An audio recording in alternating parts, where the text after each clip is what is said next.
వచ్చారు. మా ఇంటికి వచ్చి కుర్చీలో కూర్చున్నారు.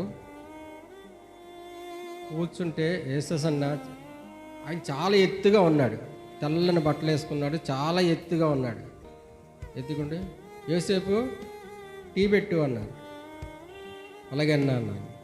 టీ పట్టుకొని ముగ్గురికి తెచ్చి ఇచ్చాను. వాళ్ళు తాగారు. మందిరానికి రమ్మన్నారు. వెనకాల మందిరానికి వెళ్ళాం. మందిరం అంతా చాలా అలంకరింపబడి ఉంది, చాలా అందంగా ఉంది మందిరం. మందిరంలో ఆయన కూర్చున్నారు. ఆయన అడుగుతున్నాడు నన్ను, ఈ వారం పరిచయం ఎక్కడ అని అడుగుతున్నాడు. నర్సీపట్నం అన్నాను.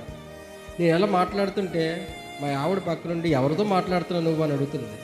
ఇంకా అప్పటి నుంచి నాకు నిద్ర పట్టలేదు. ఎందుకంటే ఈ విషయం ఎందుకు చెప్తున్నా అంటే, ఈ పరిచర్య మరి ఆయన ఎప్పటి నుంచో నన్ను చేయమంటూ వచ్చాడు. నేను ఆయనతో చెప్తాను, ఖచ్చితంగా చెప్పాను యేసుసంతో, నేను పరిచర్య చేయలేనన్నా, పరిచర్యకి నాకు కుదరదు, నా యొక్క పనికి దానికి కుదరదు.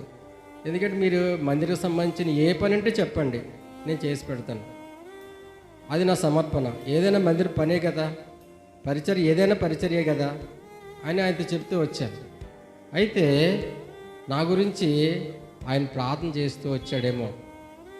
ఒక రోజున మరి ఆయన నేను పరిచర్యకి వెళ్తానన్నా అంటే ఆయన చాలా సంతోషపడ్డాడు.